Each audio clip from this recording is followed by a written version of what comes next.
working as maids or nannies for a handful of cash.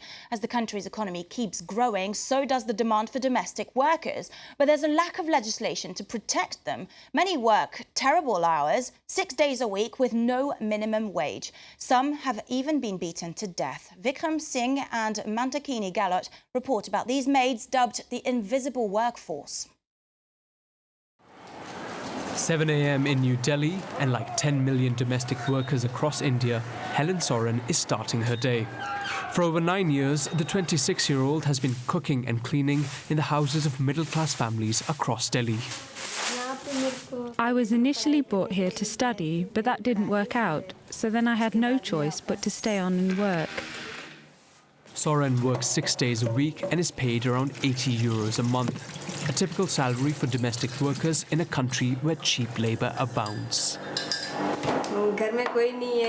There's no one else working in my family, so I need to send them money. Back home we have food, but money is a big problem. Maids like Helen have been an essential but ignored part of India's informal economy. Beaten, burned, humiliated and finally killed. However, a number of recent high-profile cases involving their exploitation and death have led to a growing debate on how the country treats its domestic workers. Stories of abuse are common in worker settlements like this one. Seema Nair was rescued from police custody by an NGO after a dispute with her employers.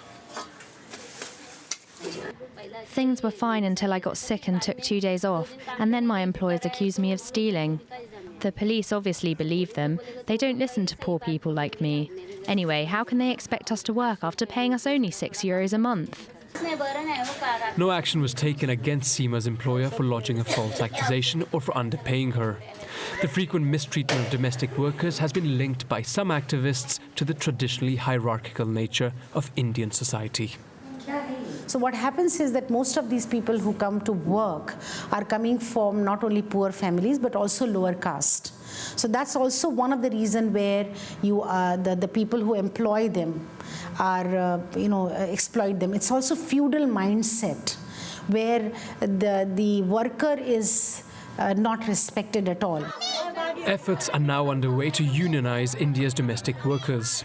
This activist is lobbying for legislation that would give maids the same labour rights as workers in other sectors. We're here to discuss your problems, if you're getting days off or being underpaid. India lacks comprehensive legislation for domestic workers, and for example in Delhi, we don't even have minimum wage laws or social security board for them. We're asking for social security, like health insurance and pensions for these workers. Until there's a law, who will ensure their rights?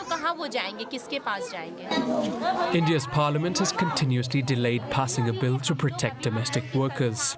It did, however, include them in legislation last year prohibiting sexual harassment at the workplace. A bit of sports now. If you're a football fan, you might want to watch that. We've got all the latest on the Champions